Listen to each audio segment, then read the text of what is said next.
첫 번째는 평가지표를 확인해라. 원래는 최초에는 한 개였는데 은닉층 3개 사용할 때 나왔으니까 이쪽 앞에 코드는 다 동일합니다. 데이터셋 로드하는 부분이랑 개수 확인하는 부분, 그다음에 여기도 일부 똑같이 했습니다. 단어 인덱싱을 가져오는 부분, 그다음에 순서 바꾸는 거 이렇게 치우고, 그다음에 이거는 이제 조인 함수 통해서 문자열로 바꿔주는 부분이 되겠고요. 앞에 있는 이 부분을 전철에서 좀 날려주는 부분이 있었고요. 트레이닝 데이터의 0번을 첫 번째 데이터를 확인을 해서 어떻게 구성되어 있는지 확인을 해봤고, 여기서는 이제 벡터라이즈 시퀀스로 해서 샘플에 대해서 멀티아드 인코딩을 처리하는 함수가 있겠고요. 그 다음에 플로트 형태로 바꿔주고, 트레이닝 셋 테스트 마찬가지겠죠. 바꿔준 다음에 이쪽에서 이제 망을 원래 하나였는데 그냥 단순히 이제 개수만 추가가 된 거예요. 그래서 각 층에는 다 렐로 함수로 적용을 해주고, 마지막에는 우리 이진 분류니까 하나를 뽑아야 되겠죠. 그 다음에 컴파일은 똑같이 RMS 프로, 바이너리 크로스 엔트로피, 큐러시로. 그 다음에 여기서는 검증 세트랑 훈련 세트를 구분해가지고 데이터가 이제 10,000개가 넘으니까요. 이렇게 조정을 했고, 학습을 20번 정도 시켰는데, 이게 보통 첫 번째 레이어가 하나였어도, 그렇죠. 지금 네 번째 에포크 정도에서 밸리데이션 로스가 올라가고 있습니다. 그래서 여기서 이제 과적합이 일어난다고 우리가 추론을 할 수 있고, 그러니까 더 이상 이 신경망으로는 학습해도 성능이 좋아지지 않는다라고 이해를 하시면 되겠죠. 히스토리 변수로 어떤 로스, 어큐러시 접근을 할 수가 있었고요. 접근을 하면은 거기에 대해서 이제 그래프를 그릴 수가 있겠죠. 그래서 지금 이제 3개로 했을 때도 지금 보면은 이 정도 지금 올라가고 있죠. 이걸 더 안 좋게 된 거를 볼 수 있습니다. 지금 두 번째, 세 번째 포크부터 상승하고 있죠. 그렇기 때문에 이거는 시그마가 좀 계산할 필요가 있다. 이해하시면 되겠고요. 어큐러시도 마찬가지죠. 어큐러시가 떨어지고 있어, 오히려. 떨어졌다, 올라갔다. 평가했을 때는 어큐러시가 뭐 85 정도 나오는데, 원래 하나로 했을 때가 조금 더 높았던 걸로 기억을 합니다. 87, 88 나왔던 것 같은데, 오히려 지금 레이어를 추가했더니 성능이 조금 더 낮아진 거를 확인할 수가 있어요. 그래서 레이어가 더 복잡해야만 성능이 좋아지는 게 아니다. 그러니까 이 문제는 이런 거를 요구를 하는 문제였고요. 여기서는 이제 은닉층에 사용된 유닛의 개수를 각각 변화를 시킨다고 되어 있습니다. 그래서 64부터 64, 32, 8로 조정을 한 다음에 그대로 재학습을 시켰어요. 그래서 뭐 보면은 여기서는 오큐러시가 굉장히 많이 올라가고 있는데 99.03까지 올라갔는데 그래프를 보면서 확인해 보도록 하죠. 서버에 한번 찍어본 거고, 어큐러시를 이제 에밸루에이션을 찍었을 때는 그렇죠, 86 정도. 그렇죠. 여기서는 지금 100이 나왔는데 이거는 아마 과적합이 됐겠죠. 너무 과적합이 돼가지고 옵사시가 100까지 나온 거를 볼 수 있는데, 이 같은 경우는 지금 데이터셋을 가지고 재학습이 들어갔기 때문에 이렇게 나온 거고, 원래는 이제 조금 셔플을 한다든지, 그렇죠, 메모리 다시 로드를 해서 하는 게 정확한 어크러시를 측정하는 방법이 될 겁니다. 그다음에 3번에서는 우리 이제 활성화 함수를 렐루 대신에 하이퍼 탄젠트로 이제 수행을 한 건데요. 변화를 측정을 해볼까? 이거는 좀 나중에 다뤄볼게요. 단순히 지금 망에 하이퍼블릭 탄젠트를 사용해가지고 활성화 함수 지정을 한 건데, 그래도 지금 조금 과적합된 거를 볼 수가 있죠. 그래도 뭐 85 정도가 나오고 있고요. 그 다음에 이거는 다중 클래스 분류 46개였죠. 그래서 아래 모델을 사용해서 병목 현상 일어남을 확인해라.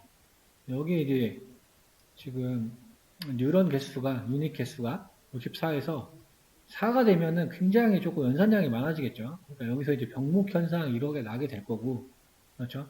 나중에 이제 정답지는 46개 부르니까 맞는데, 여기를 이렇게 작게 설정했을 때 어떻게 되는지 결과를 확인해 보는 게, 이 문제가 요구하는 게 되겠죠. 똑같이 로드하고 위에 부분은 똑같으니까 빠르게 넘어가겠습니다.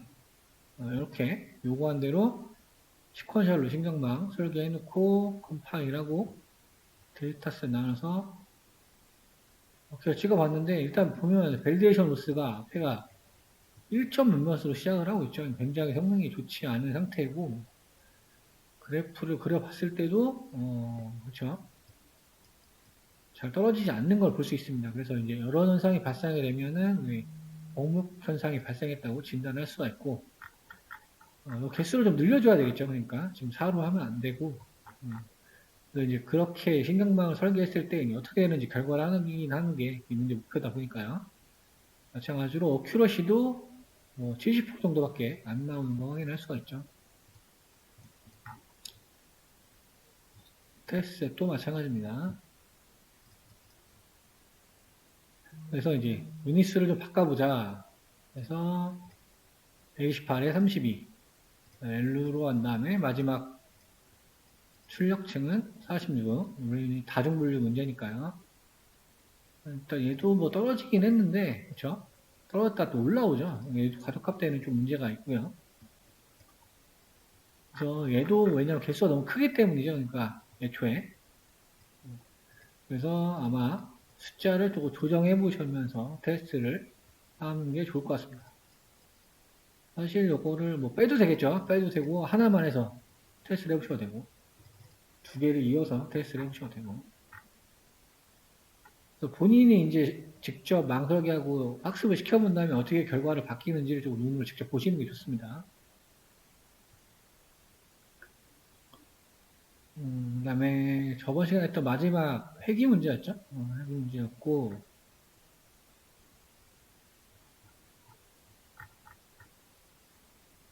제가 이 문제를 안 풀었네요. 이거 제가 좀 빠뜨린 것 같고 밑에 문제를 풀었네요. 네. 패션 엠리스트라는 데이터 셋이었고 여기 보면은 MLP에 대해서 뭐 다중 퍼셉트론에 대한 뭐가 내용이 나오는데 우리가 이제 이론에서는 요거를 다루진 않았어요. 그래서 풀어보고 내용이 나오면 그때 설명을 해도록 하겠습니다. 여기서는 일단 10개로 입력을 사용하고 연립층은 50개로 사용하고 출력층은 3개 되어 있다고 하고요. 데이터셋 로드하고 그 다음에 엠리스트 데이터셋이다 보니까 그렇죠. 정교화하는 작업이 좀 있었죠. 정교화하고 여기서 문제에서 요구한 대로 50, 그 다음에 3으로 싱을 만들어 놓고 컴파일, 학습 단계 이루어져 있습니다. 그래서 뭐 어큐러시가 이미 뭐 과적합이 뭐 처음부터 걸려버리네요. 여기서부터 과적합이 걸린 걸 볼 수가 있습니다. 2000 모양이 어떻게 되냐. 이것도 똑같이 28 곱하기 28이다 보니까, 그렇죠. 데이터 개수는 6만 개고, 784개의 차원, 피처가 생성이 되겠죠. 각각 이거는 픽셀을 말하는 거니까요. 그렇죠.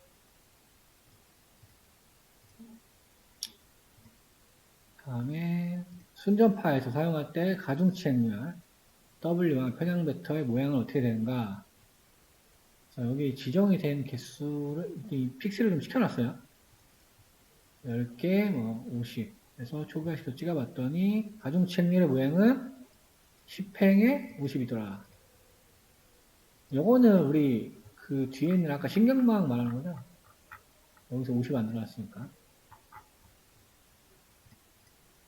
얘 같은 경우는 입력층 개수를 바꿔놨습니다. 그러니까 이제 곱할 때 그 차원에 맞게 곱해지겠죠? 10행, 50 열이 되겠고요.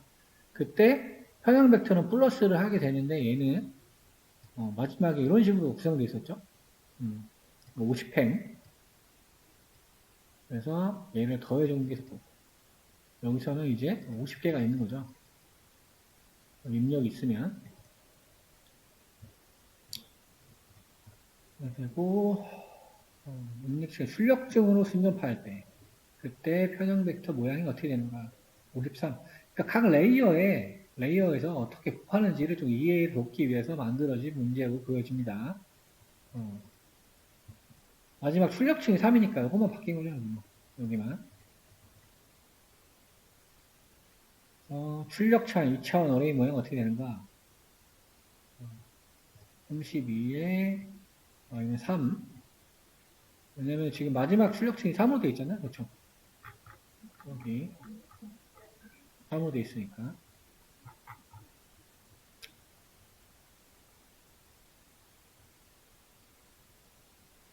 요거는 앞에 있는 거를 다 모아가지고 x부터 y를 생성하는 식. 그래서 위에서 만들어놨던 각 층마다의 웨이트나 표장 벡터 편향이랑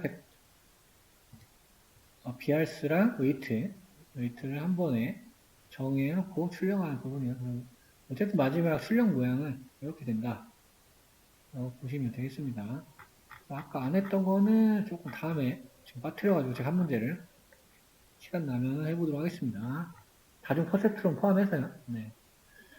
이렇게 해보시면 될 것 같고, 일단 오늘 거 들어가도록 하겠습니다.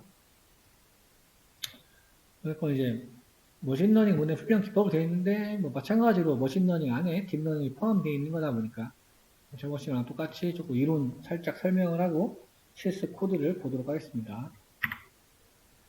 우리가 이미 알고 있던 용어들이 지금 나오고 있어요. 최적화, 일반화, 가대적화, 다양치 가설, 모델 평가, 최적화, 일반화, 모델 향상 기법 이런 것들이 있습니다.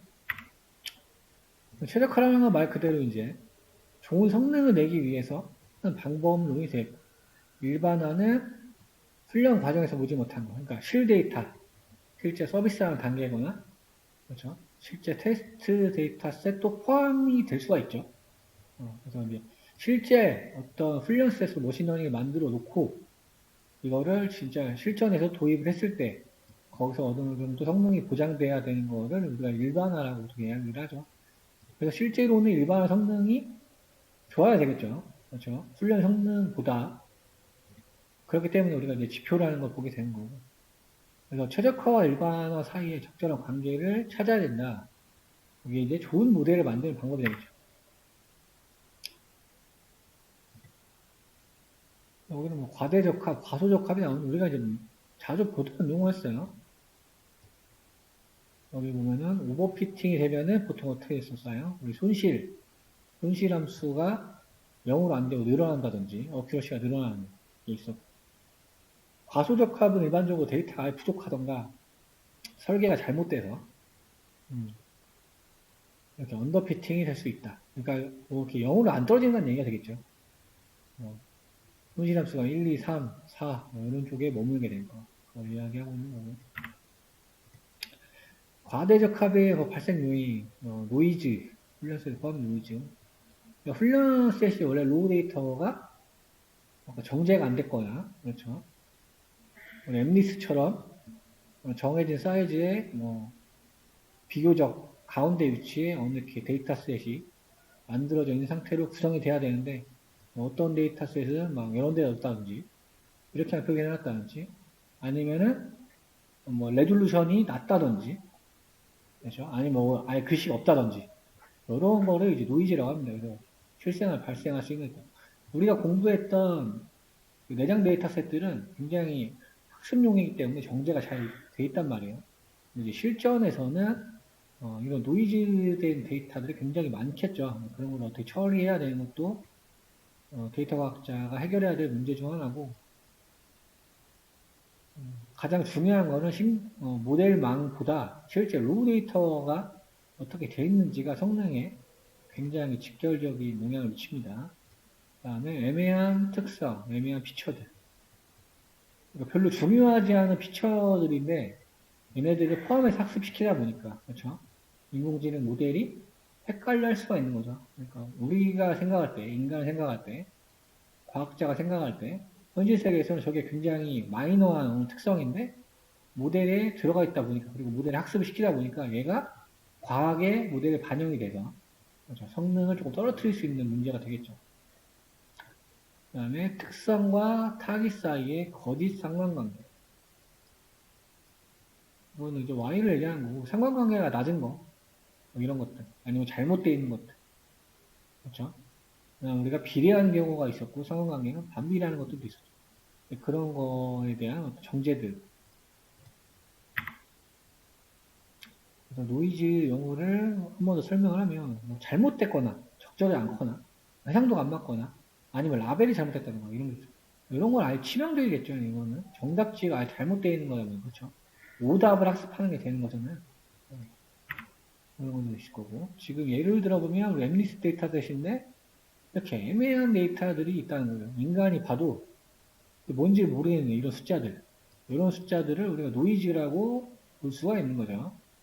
이런 데이터들은 빼버려야 되겠죠. 수정을 한다기보단. 그 다음에 아예 정답지가 잘못된 것들.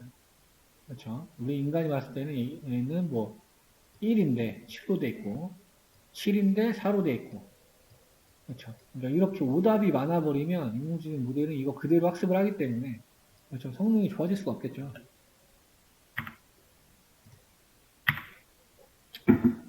그 다음에 뭐 노이즈나 이상치를 많이 학습하게 되면 일반적이지 않은 특성을 학습하게 되니까 일반 성능이 떨어진다.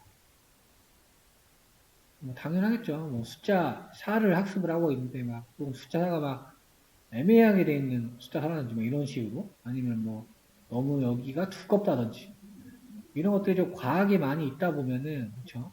일반화 성능이 좀 떨어지겠죠. 왜냐면은 비교적 여기에 모여 있는 픽셀에 여기에 모여 있는 걸로 학습을 주로 했을 텐데 이런 것들이 학습이 되다 보니까 헷갈려 하는 거죠. 그러면 이제 이런 데 껴져 있어서 애매하게 보이는 글자들에 대한 오답률이 올라갈 겁니다. 그래서 이거는 일반적인 상식선에서도 생각을 할 수 있는 거예요.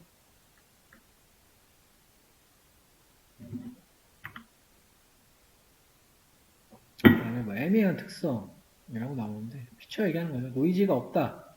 지금 보면 일단 뭐 깨끗한 이미지니까 노이즈는 없다고 하지만 특정 특성형 여기서 특성은 이제 너비 높이를 얘기하는 거예요. 너비 높이. 예측값이 여러 개를 가질 수가 있다. 특히 이거는 이제 우리가 붓꽃 데이터잖아요. 아이리스. 그렇죠. 버지니카, 버지칼라, 세토사인데, 그렇죠. 뭔가 이런 레졸루션이나 어느 영역에 따라서 뭔가 헷갈릴 수가 있겠죠. 뭔가 이런 거는 비교적 정확한 데이터로 학습을 해야 될 거예요.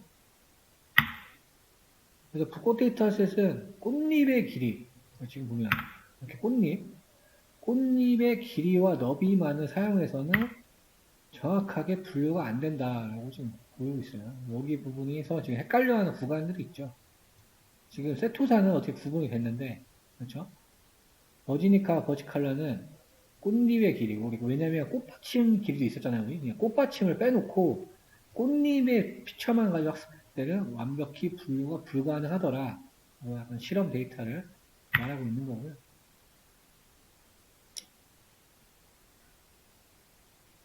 그 다음에 훈련을 너무 과하게 시켜버리면 과적하게 될 수 있겠죠. 훈련을 너무 과하게 시켜버리면 일반적인 특성으로 해석을 하기 때문에 학습 너무 많이 해서 그러니까 모의고사 9회차가 있는데 얘만 한 100번 푸는 거예요. 100번 풀었다고. 그러면 이제 모든 문제가 그렇죠. 9번처럼 보일 수 있겠죠. 이 입장에서는 그렇죠. 그러니까 비슷한 뭔가 9회를 응용한 어떤 10회 문제가 나오더라도 아, 이거 9회에서 풀어서 너무 많이 얘를 풀다 보니까 이것처럼 생각할 수 있다는 거예요. 사람도 그럴 수 있죠. 그러니까 인공지능 모델도 그럴 수 있다. 그래서 어떤 그런 유형에 대한 어느 문제에는 굉장히 민감하게 작동할 수가 있다는 거예요. 학습을 너무 많이 해가지고.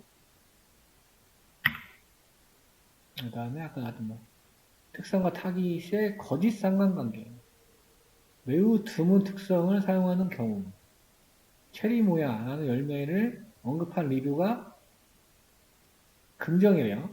그렇죠. 그러면은 이 모델은 모르잖아요. 인간이 아니니까. 체리모야를 그냥 긍정이라고 생각을 한다는 겁니다. 그렇죠. 엉뚱한 피처들끼리 상관관계가 지어져 버린 거예요. 이건 아예 서로 관련이 없는 건데, 그렇죠?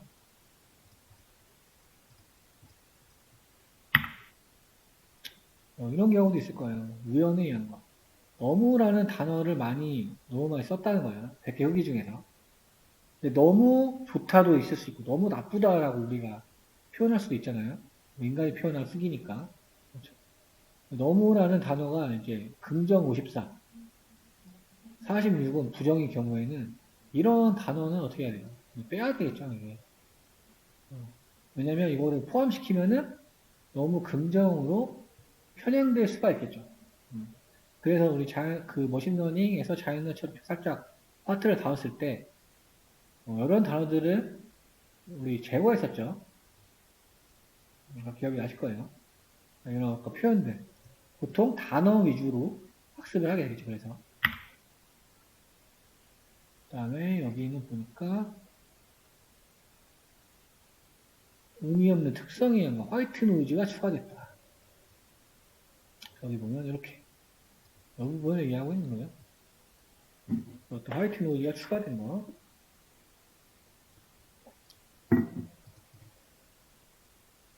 그러니까 별 의미가 없는 거죠.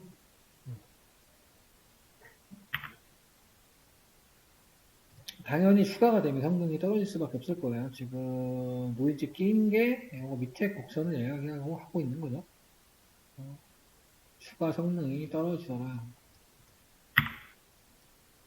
네, 다양체 가설과 일반화. 딥러닝 모델은 어떤 무엇도 학습할 수 있다. 그렇죠.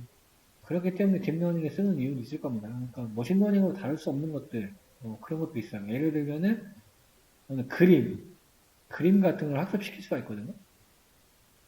그래서 어떤 화가가 그린 그림을 학습을 많이 시킨 다음에, 그렇죠?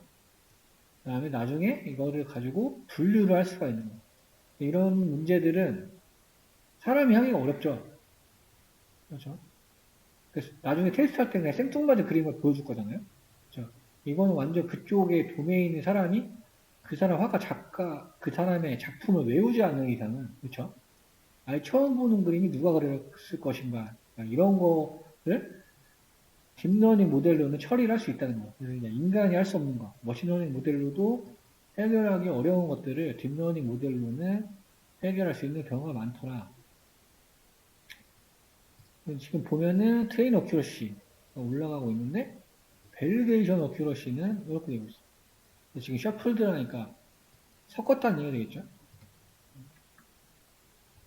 이렇게 일반화가 될 수도 있다는 겁니다. 그래서 좀 보면 일반화는 모두 훈련 중에는 어떻게 할 수가 없죠. 왜냐면 이건 트레이스 가지고 하는 거니까.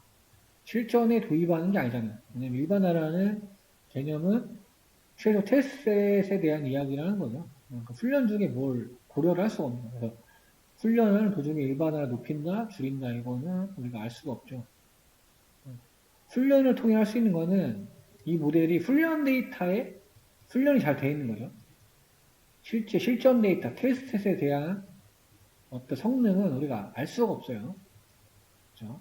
최대한 잘 훈련을 시켜서 내가 테스트 성능이 좋게 나오고 실제 서비스 적용할 때 성능이 좋게 나와야 되는 그런 문제들. 그래서 그렇게 만들기 위해서 훈련을 하는 것 뿐이다. 딥러닝 모델은 어떤 데이터에서 적용할 수 있다라고 아까 다양체 가설이 나왔죠. 하지만 너무 오래 훈련을 시키면 과한 에포크를 가하게 되면 과대적 합이 발생을 해버리게 되고 일반화는 어려워진다. 너무 훈련셋에 민감해져 버려가지고 그 외에 실전 데이터들이나 테스트 데이터에서는 엉뚱한 성능이 나올 수 있다는 거예요. 그러니까 학습을 해서 내가 어큐러시가 99%가 나왔다고 한들, 그렇죠? 얘가 테스트셋에 적용을 하거나 실제 도입했어도 그 정도 성능이 안 나온다는 거예요. 그러니까 이런 거는 우리 나중에 의사결정자나, 그렇죠? 누군가한테 어떤 설득을 해야 될 때, 이거를 조금 보다 쉽게 설명을 해야 되겠죠. 그렇죠? 그래서 사실, 학습할 때 성능만 가지고 얘기하는 거는 어떻게 보면은 굉장히 의미 없는 일이 될 수도 있어요. 그렇죠? 딥러닝 모델로는 99를 어떻게 해서든 만들어낼 수는 있다는 거예요. 모든 데이터셋에 적용되는 아니지만요. 이런 엠리스트 같은 데이터셋, 일반적으로. 그렇죠. 일반화가 어려워진다. 일반화 어려워진다는 일단 이 용어는 뭐예요? 실제 서비스에 도입을 하게 되면 성능이 굉장히 안 좋게 나올 가능성이 높다는 얘기가 되겠죠. 일반화 능력은 모델 자체보다는 훈련셋에 내재하는 정보 구조와 보다 밀접히 관련된다. 그러니까 로우 데이터가 굉장히 중요하다는 거예요. 굉장히 중요하다. 로우 데이터가. 그러니까 우리가 지금 외장 데이터셋을 주로 사용을 했으니까 이렇게 나오지만 실제 현업에 있는 데이터들을 갖고 하다 보면 성능이 일반화가 떨어질 수가 있다는 거예요. 그래서 로우 데이터를 어떻게 다루고 어떻게 전처리해서 모델을 만드는가가 중요한 미션이 되겠죠. 일반적인 데이터셋은 고차원상에 존재하는 연속이 가능한 다양한 다양체를 구성한다. 이거는 우리 차원 축소랑 어떻게 연계를 해서 이해할 수 있는 개념이 되겠죠.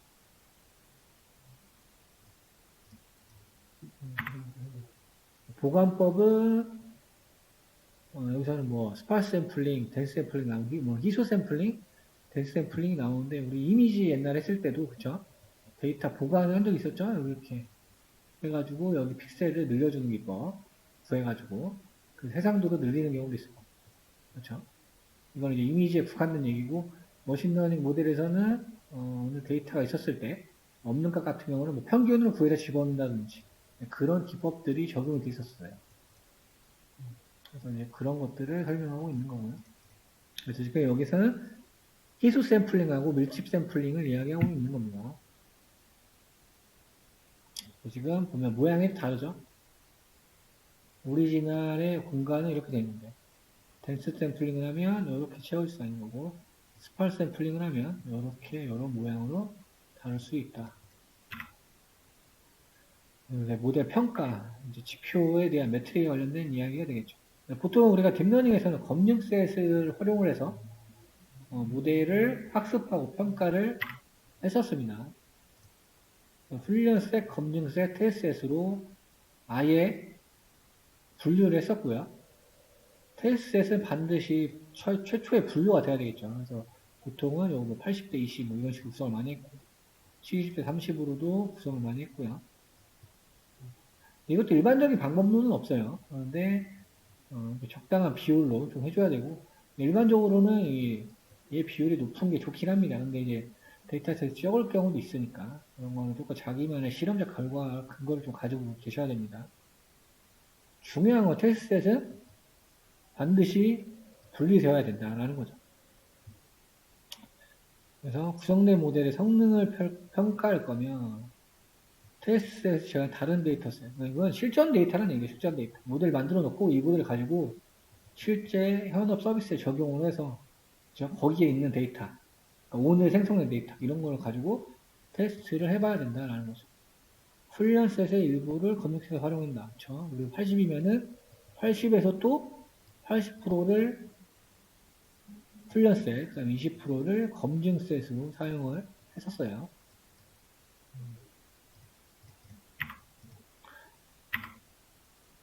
모델 튜닝, 검증셋에서 훈련 과정에 모델의 일반화 성능을 테스트한 용도로 사용을 한다. 그래서 우리가 밸리데이션의 어큐러시랑 밸리데이션의 로스를 훈련을 하면서 살펴봤었죠. 모델의 어떤 일반화 성능을 테스트하는 용도로 사용을 했었다. 모델 튜닝은 모델 검증셋에 대한 평가를 바탕으로 그러니까 밸리데이션 로스나 밸리데이션 어큐러시로 분류 모델에서는요. 그걸 바탕으로 성능을 높이거나 줄이거나 하는 방법으로는 어떻게 모델 하이퍼 파라미터 같은 것들을 조정을 해서 내가 모델을 튜닝을 할 수 있었다. 모델 튜닝도 하이퍼 파라미터 찾아가는 일종의 과정이다.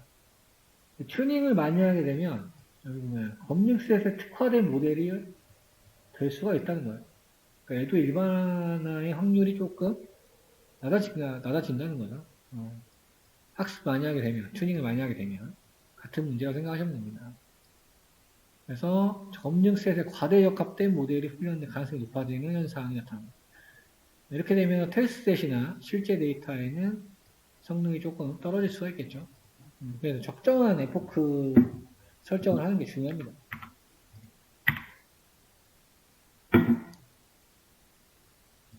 여기는 섞였어. 무작위로 섞으는. 왜냐면은 안 섞게 되면은 내가 그 순서까지 학습이 되다 보니까 과대적 합이 되겠죠. 과적합. 네, 순서를 준수한다.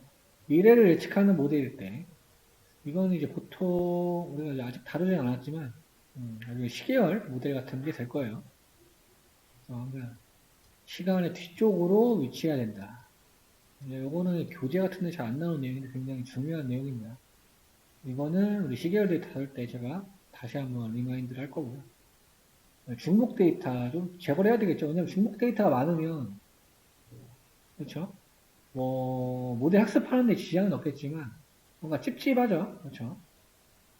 왜냐면 똑같은 데이터가 엄청 갑자기 늘어났어요. 그러면 걔는 학습이 괜히 과하게 된 거잖아요. 그렇죠?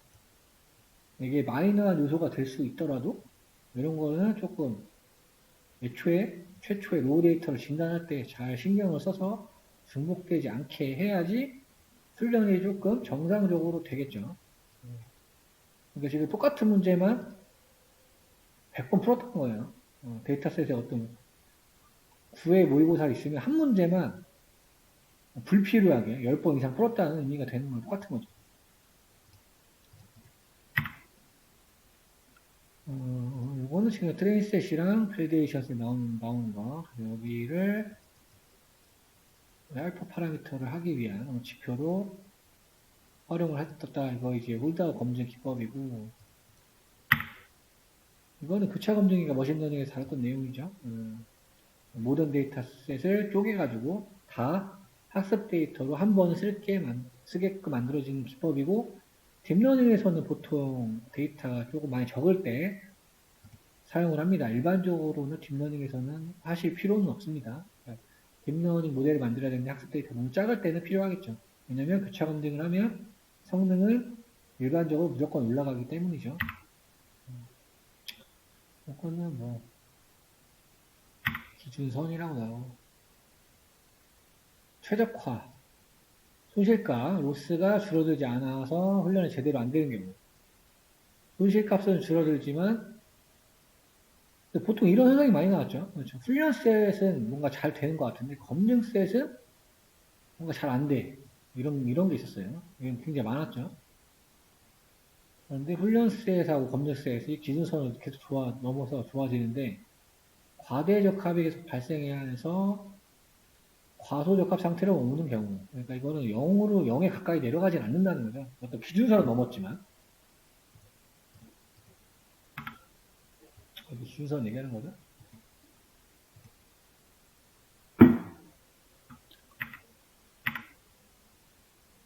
그래서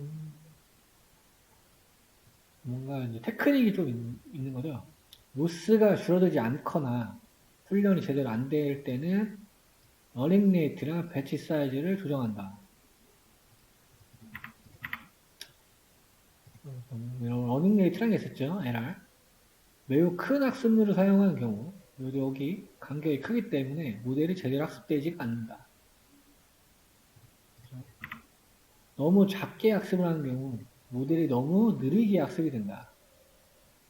간격이 좁아서. 근데 성능하고도 직결이 돼 있어요. 적절하게 학습량, 러닝 레이트를 적용하게 되면 적절한 간격을 학습이 되고 학습 속도도 적절하게 되더라. 이런 내용이. 배치 사이즈에 관한 내용이에요. 배치 사이즈도 이제 하드웨어의 특성이나, 그렇죠?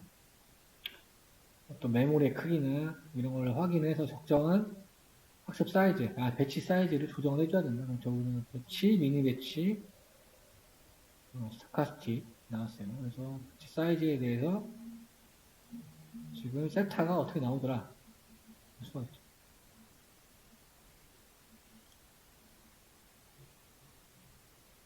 근데 이건 보통 이제 프레임워크마다 좀 달라서 그때 조금 원호 배치 사이즈를 쓰는지 그때 좀 자세히 설명하도록 하겠습니다. 두 번째 요소가 있네요. 손실가. 로스는 줄어들지만 검증셋은 평가 기준을 못 넘는 게 굉장히 이거 많이 나왔었어요. 이런 게. 훈련셋이 적절하지 않을 수 있다. 라벨이 섞인 엠리스 데이터셋. 모델이 적정을 하지 않을 수가 있다. 선형 분류가 불가능한데 선형 분류를 적용하는 것. 그러니까 데이터 분포가 선형으로 되어 있지가 않고 산발적으로 구성되어 있는 원형일 수도 있고요. 타원형일 수도 있고 이런 건데 선형 분류 모델을 사용하고 애초에 모델을 잘못 선택을 한 거죠. 셀렉트. 그다음에 우리가 이제 앞으로 배워볼 거 머신러닝에서 잠깐 다루긴 했었죠. 시계열 모델을 다룰 텐데 시계열을 가지고 시퀀셜 모델을 사용하는 경우 정해져 있는 거예요. 그래서 이제 시계열 데이터들은 다른 모델을 사용한다. 그렇죠? 우리 시퀀셜은 우리 케라스에 있는 순서, 신경망 순서대로 연결하는 모델이었고요. 과대적합이 발생하지 않는 경우 기본적으로 모델 저장 능력을 키워야 된다. 얘는 유닛수를 증가시킨다. 훈련세, 검정세, 평가지표가 올라가지만 과대적합이 발생하지 않는다. 그러니까 이거는 어느 순간이 오면 과대적합이 발생해야지 우리가 그 F4 수를 최적의 F4수 찾아서 훈련 종료를 시켜야 되잖아요. 근데 이게 그게 안 된다는 경우예요. 얘는 모델의 은닉층 또는 어느 층에다가 유닛수를 좀 늘려줄 필요가 있다는 거예요. 그러니까 최초에 들어오는 인풋의 피처 이런 것도 영향을 많이 받는다는 거죠.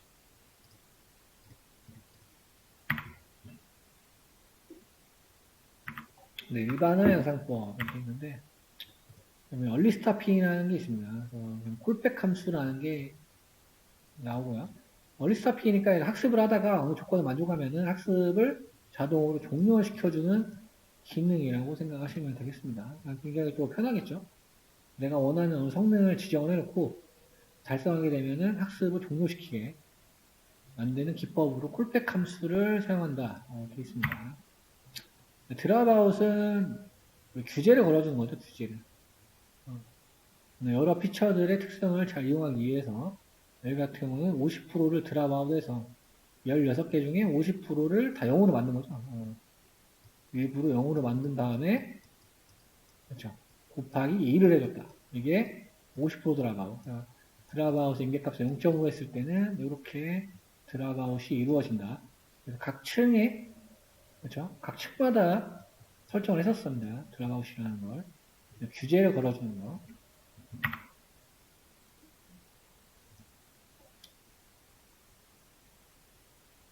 그래서 얘가 이제 드랍아웃을 걸어준 모델인데 안 걸어준 모델보다 로스가 떨어지고 있죠. 확실히 드랍아웃을 걸었을 때 성능이 나아지더라 라는 어떤 객관적인 그래프가 되겠습니다.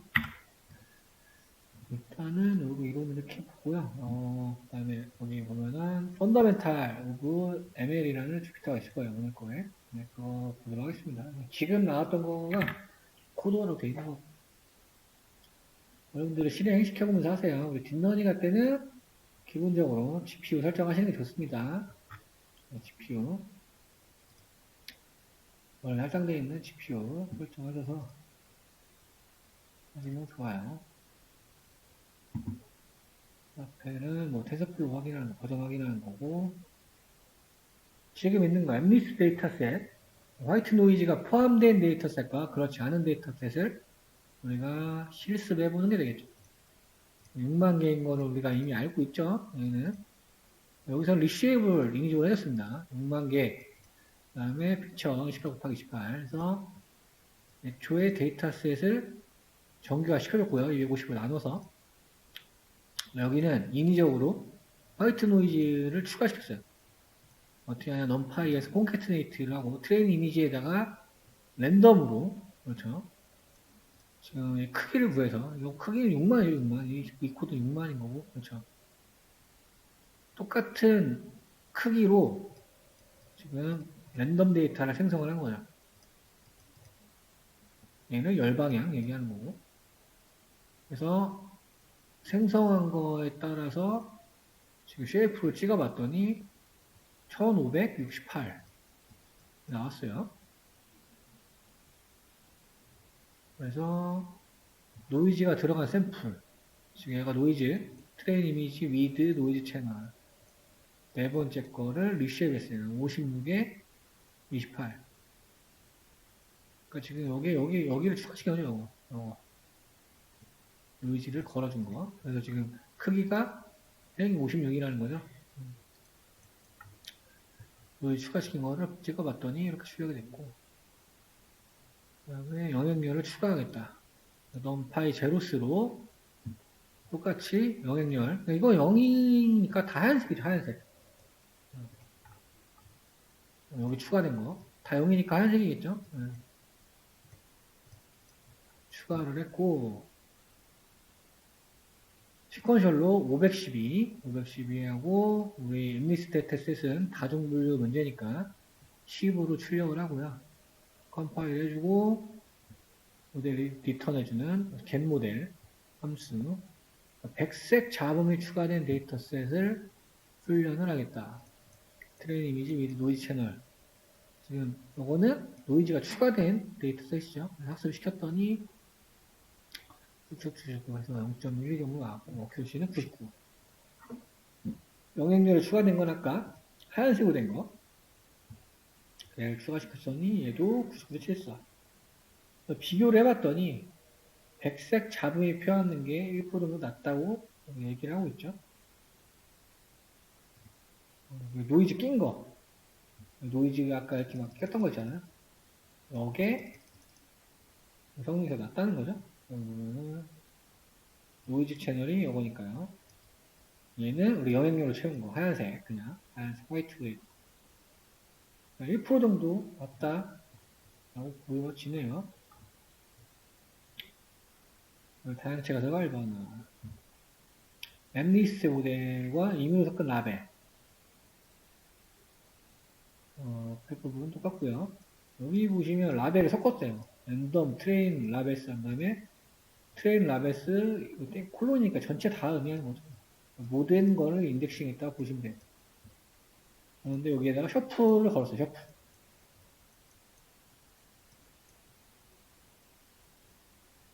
그 다음에 매우 단순한 모델 그냥 만든 다음에 학습을 시켰어요. 그러니까 이거는 지금 답안지를 그냥 섞어버린 거죠. 답안지를. 그러니까 지금 성능이 어떻게 되나요? 그냥 거의 뭐 맛이 같죠. 네, 로스가 2점대, 3점대 그렇죠. 이거 완전 오답이 돼버리니까 그러니까 실행을 할수록 올라가는 현상이 나오고 있어요. 그 로스가 그렇죠. 이렇게 현업에서는 이렇게 실험을 잘 하지 않으니까 지금 실습할 때 해보시면 이렇게 보이면은 이게 답안지가 잘못됐다라고 우리가 추론을 할 수 있는 거예요. 그러면 이제 데이터셋부터 다시 확인을 해봐야 되는 거예요. 뭐 이런 경우는 거의 없긴 하겠지만 뭐 일하다 보면 생길 수도 있겠죠. 그래서 지금 보면은 뭐 말도 안 되는 그렇죠. 수평선을 그리고 있네요. 밸리에이션에서 학습은 어떻게 되겠죠. 왜냐면은 뭐 답안지가 섞였든 뭐든 그렇죠. 답안지가 섞였든 뭐든 간에 어떤 그 이미지 들어있는 뭐 이런 숫자에 대해서 답안지를 준 거잖아요. 얘가 7이 원래 7인데 얘를 4 이렇게 학습을 시킨 거예요. 그렇죠? 어쨌든 학습은 될 거잖아요. 그렇죠? 근데 검증할 때는 다 올바르게 돼 있을 거잖아요. 그 데이터셋은. 그러니까 아예 그냥 안 맞아 버리는 거죠. 성능이. 그러니까 항상 이 밸리데이션 어큐러시를 유심히 보셔야 되는 거죠. 만약에 이런 식으로 돼 있다 보면 얘는 지금 아예 로우 데이터 정답지가 잘못됐다라고 우리가 추론을 해볼 수 있는 겁니다. 굉장히 다양한 케이스에 대한 실습이 좀 나와 있는 거예요. 최적화기법. 첫 번째, 경사각법 관련 파라미터 조정하겠다. 학습률 조정. 학습률은 러닝 레이트 옵션이 있었잖아요. 그걸 조정하고 여기서 똑같고 RMS 프로를 정해주고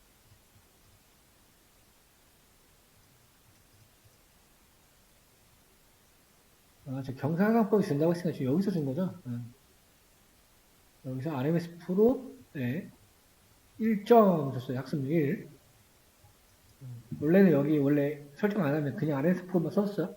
근데 지금 클래스 옵티마이즈로 접근을 해가지고 RMS 프로에다가 1점을 줬어요. 1이죠, 1. 줬더니 뭐 성능이 좋아지지가 않죠.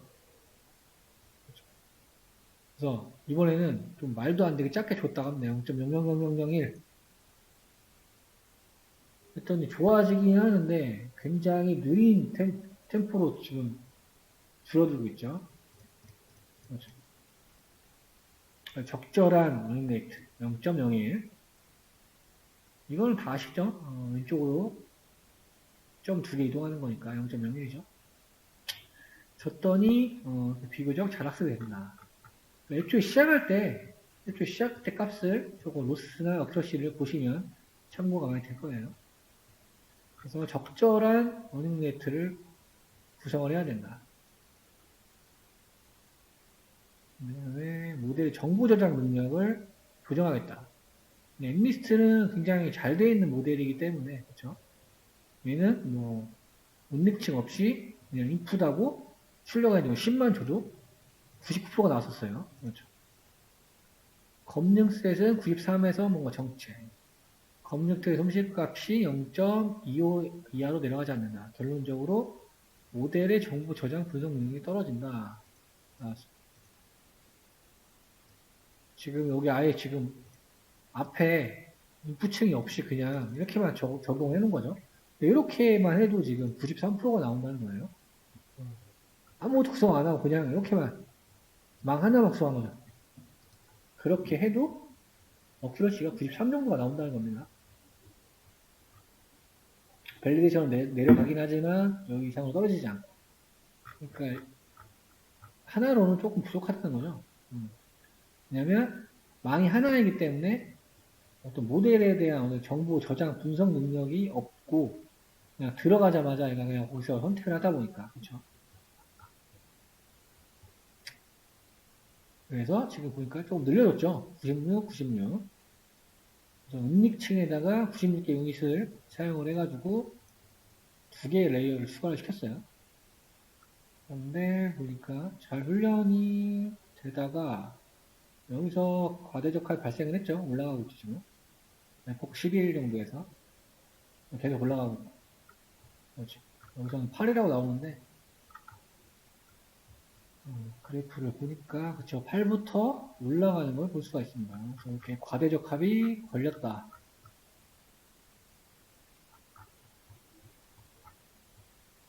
그래서 일반화 양상 어떻게 하면 더 성능을 좋게 할 수 있을까?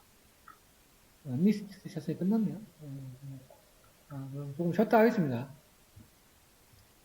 8시에 다시 시작하도록 할게요. 이어서 오겠습니다. 일반 향상법 나왔고요. 저는 IMDb 데이터셋이 나왔습니다. 그래서 우리 빈도수 높은 만개 단어 가지고 와서 벡터라이징하고 그다음 유닛수는 16, 16 그다음에 이진 분류다 보니까 이렇게 하나로 출력층을 뽑았고요.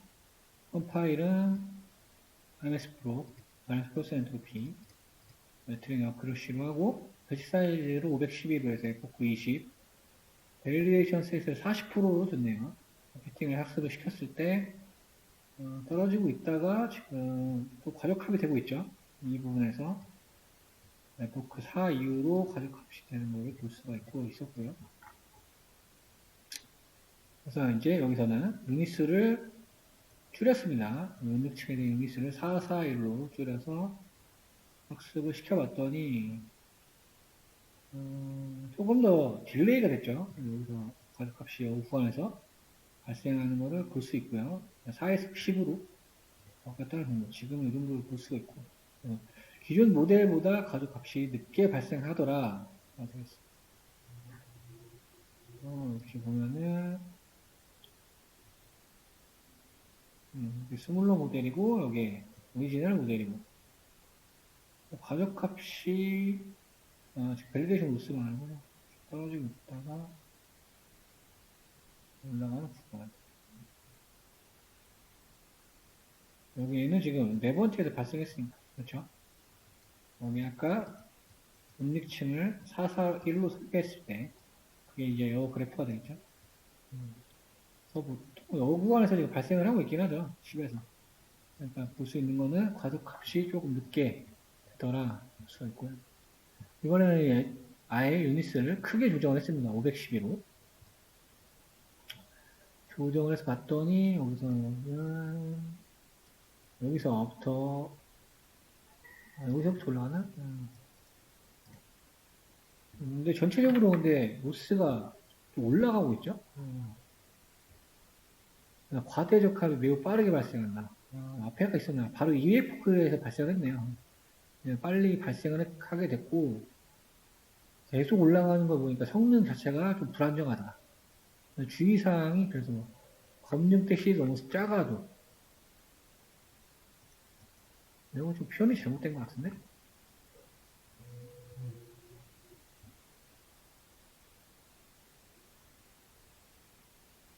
망에 대한 얘기를 하고 있는 건데, 지금 검증택시 나와서 좀 그렇네요. 이렇게 튀는 걸 볼 수 있죠. 튀는 거. 지금 신경망의 유닛수를 510을 했을 때 지금 요거고 튀는 경향이 있더라. 그러니까 우리가 여기서 알 수 있는 거는 이제 망 설계를 뭐 작게 한다고 크게 한다고 결과가 일반적인 건 없다는 거예요. 그러니까 유닛수나 이제 레이어를 잘 설계를 해야 된다는 게 되겠죠. 무작정 크다고 좋은 것도 아니고 무작정 작다고 좋은 것도 아니고 그렇죠? 지금 보여주는 게 이렇게 나오는 거죠. 그래서 여기서는 우리 L2 규제를 걸은다고 합니다. 우리 리치 라쏘를 얘기하는 거죠. 리치, L2 규제는 리치죠, 리치. 리치를 걸어주는 거고, 여기서는 레귤라이즈 L2 0.00이 각 가중치에 0.002로 곱하겠다. 훈련 두 개만 적용을 할 수 있다. 여기에 지금 각 레이어에 16, 16을 하고 여기에 규제를 걸어줬어요. 가중치 규제 기법을 통해서요. 그랬더니 여기서 지금 3회 포크에서 또 생기긴 했죠. 바로 여기 또 올라가니까.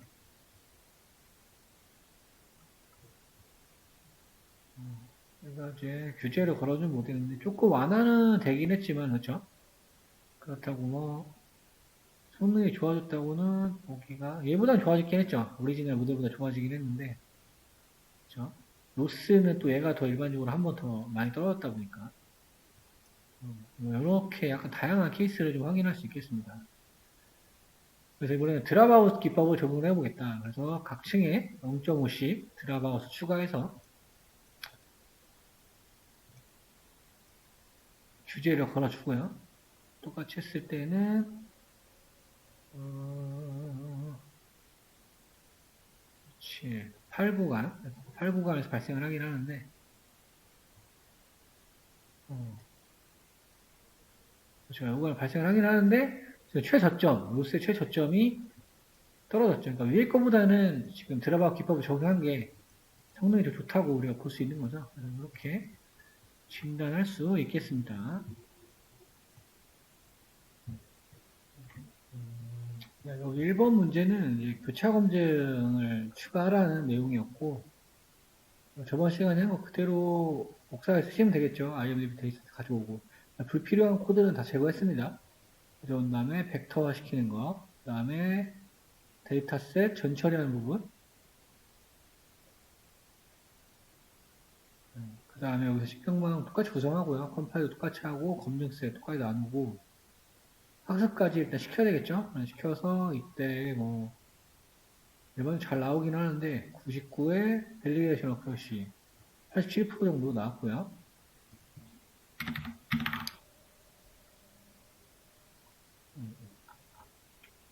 교차 검증은 이제 뭐 사이킨너나 모델 셀렉션에서 K폴드 가져오고 5개 교차 검증 하라고 했으니까 여기에다가 5 주고 스프레이 옵션 주고요. 랜덤 데이터 주고 여기서 데이터셋 쪼개서 훈련을 시키면 되겠죠. 근데 이 기법은 우리 과거에도 많이 했던 방식이에요. 그래서 교차 검증을 해보면서 폼을 돌면서 모델 피팅하고 평가하고 그 다음에 다음 거를 옮겨줘야 되니까.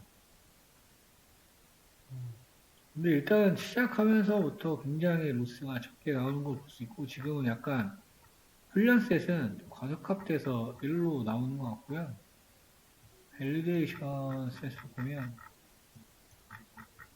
그렇죠. 얘도 지금 성능이 굉장히 처음부터 나오긴 했어요. 근데 셔플을 좀 줘야 될 것 같긴 한데 랜덤 스테이트를 적용을 했기 때문에 성능이 거의 지금 100% 가까이 나오는 거를 볼 수가 있습니다. 근데 정확히 테스트를 하시려면 메모리 초기화 시키신 다음에 위에 거를 독립해서 좀 하시는 게 좋을 것 같아요. 그렇게 해서 성능 좋아지는 걸 확인해 보시면 될 것 같고요. 이 코드는 나중에 올려드릴게요. 이거는 직접 테스트를 해보셔야 되니까. 여기서는 다중 클래스 모델에 대해서 규제를 적용한 다음에 결과를 비교해라. 이렇게 나왔어요. 그래서 여기도 똑같죠? 데이터셋 로드하고 벡터와 그다음에 이거 같은 경우는 카테고리컬 데이터가 있으니까 46개죠.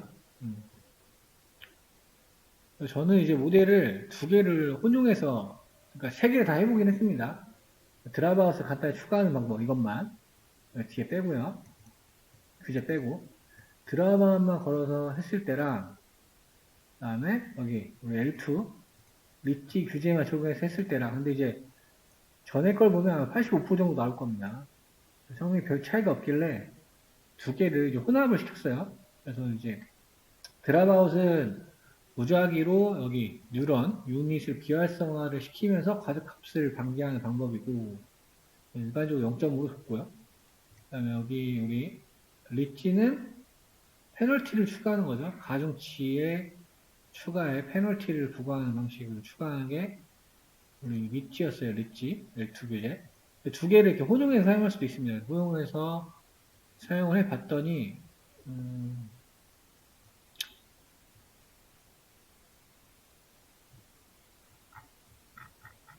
지금 어큐러시는 조금 더 낮게 나왔는데 이 밸리데이션 어큐러시가 조금 더 높게 나왔어요. 그래서 여러분들도 전에 했던 거랑 얘랑 이 모델 구성을 어떻게 해야 되는지 바꿔가면서 테스트를 한번 해보시면 됩니다. 문제 간단하죠. 기존에 있는 코드를 이용해서 변형을 하는 거니까 이해를 잘 했는지 안 했는지랑 그거를 통해서 내가 바꿔가면서 눈으로 그 결과를 직접 하시는 게 목적이 되는 거니까요. 그렇게 비교를 해보시면 되겠습니다. 간단한 유형이었어요. 이제 다음 거를 좀 봐야 되는데 이거는 조금 내용이 잠깐 짚고 넘어가야 되는 그런 느낌이 있어가지고 이것만 요거 장만 이렇게 목하도록 하겠습니다. 여기는 머신러닝 작업 흐름에 대한 어떤 이야기를 하고 있어요. 그래서 뭔가 약간 기본적인 약간 이론, 약간 실제로 머신러닝 모델을 어떻게 만들어야 되는지 그러니까 환경에 관해서 조금 얘기를 해놓는 게 많아서 근데 직접적으로 이제 나중에 실무 단계로 가면 이 내용들이 굉장히 중요할 수가 있거든요. 그래서 그런 거를 조금 리뷰하는 목차라고 생각을 하시면 됩니다. 양은 많지 않습니다. 우리가 인공지능으로 해결해야 될 문제가 굉장히 다양하게 있을 수 있어요.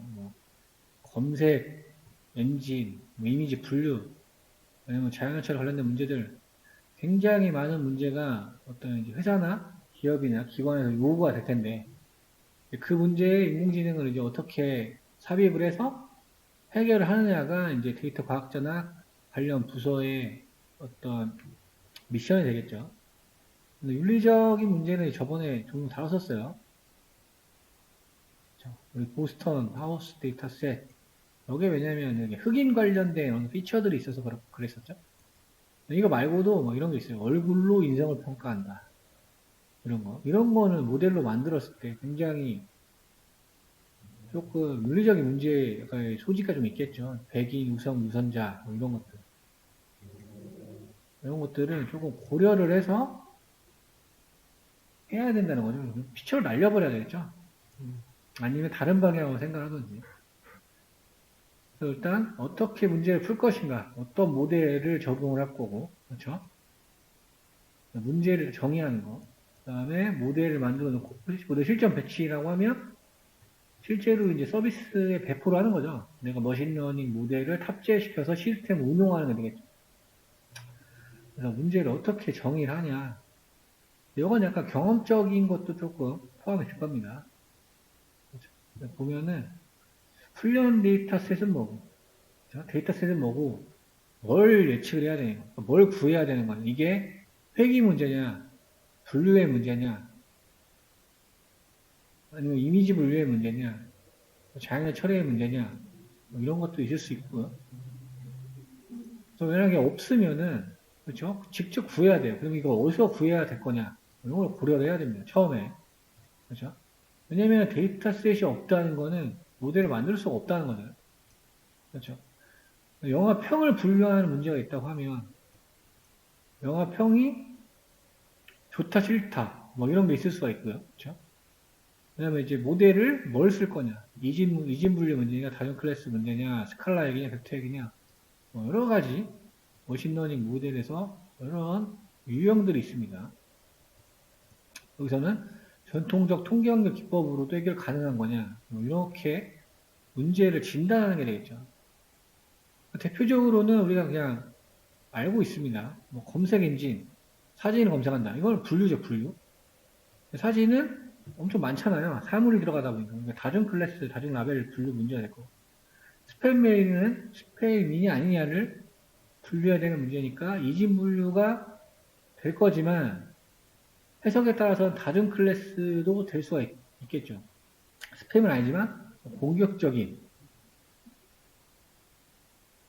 뭐 이런 피처를 추가한다든가 아니면 우리 그 암 데이터셋 활용했을 때 양성이냐 음성이냐 이런 것도 하나로 추가를 해서 분류를 할 수 있겠죠. 이런 것도 음악 추천하는지 그러니까 이런 거에 약간 팁이 있다는 거예요. 딥러닝보다는 오히려 콜라보레이티브 필터 기법 중 하나인 행렬분해 기법.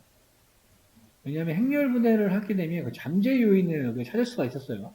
그렇죠? 그래서 고객이 어떤 잠재 요인으로 인해서 더 좋아할 수가 있기 때문에 이게 더 효율적이다라는 일단 이론적 지식이 좀 나와 있죠. 그 다음에 신용카드 부정 사용 감지. 이것도 이진으로 해결할 수 있겠죠. 부정이다 아니다가 되는 거니까 이상하다 안 하다. 그렇죠? 그다음에 클릭률 같은 거는 하나밖에 없으니까 값이 그렇죠? 스칼라 여기로 구할 수 있고요. 그다음에 뭐 비정상 과자 탐지 이런 거는 여러 유형이 있을 거예요. 이진 분류도 할 수 있겠지만 이미지로 뭐 객체 탐지를 할 수도 있고 이상치 탐지도 할 수도 있고 그렇죠? 여기서는 머신러닝 모델이 적절하지가 않다. 왜냐면 이제 이미지라는 게 좀 들어가게 되면 머신러닝으로 조금 해결하기가 조금 비효율적이겠죠. 우리가 이제 다음 시간부터는 여기 비전을 배울 거기 때문에 지금은 이런 거 객체 탐지 모델이라는 거는 그냥 우리가 카메라를 비췄을 때 이 사물이 뭔지를 알려주는 게 되겠죠. 고대 유적지 확인, 뭐 인공지능 사진 분석이 있을 수 있고 유사도도 있을 수 있고 이미지 유사도, 랭킹도 있고 그러니까 그런 다양한 문제들이 존재를 한다는 겁니다.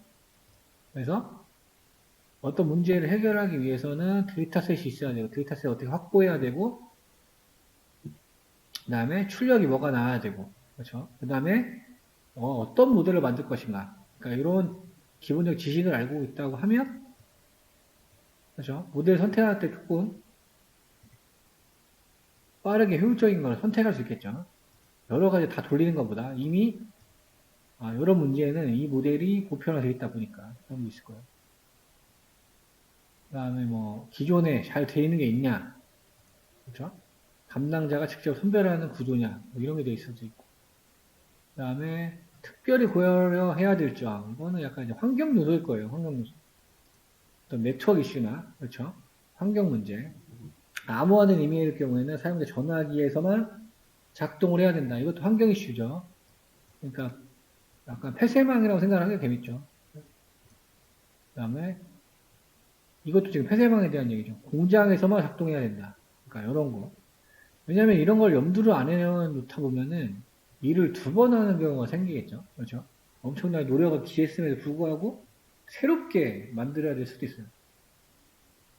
그러니까 항상 사용자 요구사항이 제일 중요하겠죠. 그리고 사용자가 어디서 어떻게 써야 되는지 환경적인 요소가 굉장히 중요하다는 것을 얘기를 하고 있습니다. 그 다음에 데이터 유효성 이게 적절한 데이터 셋인지 그렇죠? 이게 가비지 데이터는 아닌지 뭐 이런 거를 확인을 해서 유효한 데이터 셋이 돼야지 일단 모델을 만들 수가 있겠죠. 예를 들어서 뭐 증권시장 가격 데이터 과거의 데이터로 미래를 예측한다. 이런 것들은 별로 성공적이지 않을 것이다. 왜 그러냐면은 어떤 이거는 가격 데이터를 학습한다고 미래를 예측하기보다는 정치나 사회 요인이라는 이 특수 피처들이 영향이 훨씬 크죠. 일반적으로. 그렇죠. 그러니까 이런 접근은 좋지가 않다는 거예요, 애초에. 접근 방법도 중요하다라는 얘기를 하고 있고요. 그래서 수집을 어떻게 할 거냐. 사실 이 단계가 굉장히 중요하면서도 어려울 수가 있어요. 왜냐면 데이터셋이라는 건 다 돈이니까요. 그렇죠. 사진 검색 같은 문제가 있다고 하면, 그렇죠. 이런 것들이 약간 보편화되어 있다 보니까 우리가 간단한 서비스 같은 거, 뭐 사람을 찾는다든지 뭐 이런 것들은 널려 있어요. 그러니까 그게 확보하기가 쉽죠. 그런데 커스텀된 뭐 사진이에요. 회사에 없는 뭐 장비예요. 그런 걸 외부에서 구할 수가 없잖아요. 그렇죠? 그러면 그런 거는 직접 사진에다가 태깅을 걸어줘야죠. 이게 뭔지라는 걸 답안지를 만들어야 되니까. 이런 작업이 소요가 예상된다. 그 다음에 뭐 채팅 앱의 스팸 감지. 그렇죠? 이거는 개인정보 문제가 있고, 그렇죠? 소셜미디어에 게시된 데이터들, 그거를 다 모은 다음에 공격성에 대해서 일일이 태깅을 해야 된다. 스팸이냐, 공격성이냐, 이런 걸 태깅을 한다는 거는 그냥 채팅 내용을 모아야 되니까. 근데 이거는 뭐 여러 가지 방법이 있을 것 같기도 합니다. 왜냐하면 개개인의 채팅을 가져올 수가 없으니까, 그렇죠? 그러니까 일반적으로 막 널려져 있는 소셜미디어에 있는 거를 크롤링을 한다든지, 스크래핑을 한다든지, 가져왔는데도 데이터셋을 만들려고 하면 다 라벨을 달아줘야 되겠죠. 우리가 영화 같은 것도 데이터셋은 어떻게 돼 있었나요? 그게 후기를 보고 긍정적이다, 아니다, 이렇게 감성 분석할 때 라벨링이 되어 있었기 때문에 데이터를 활용할 수가 있는 거예요. 이런 거.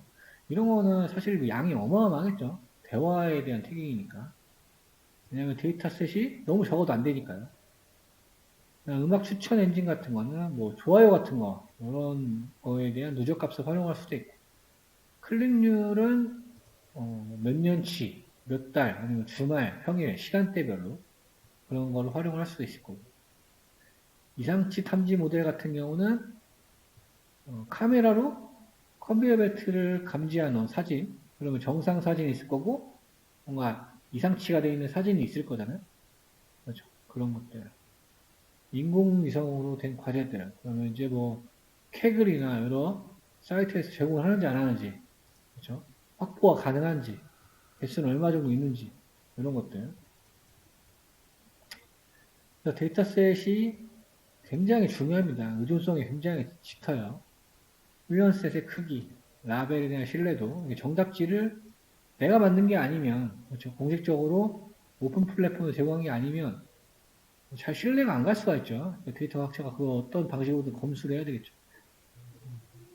그래서 제일 좋은 모델을 만들려면 모델을 잘 만드는 것보다 선결 과제는 일단 양질의 데이터셋을 구하는 게 가장 중요합니다.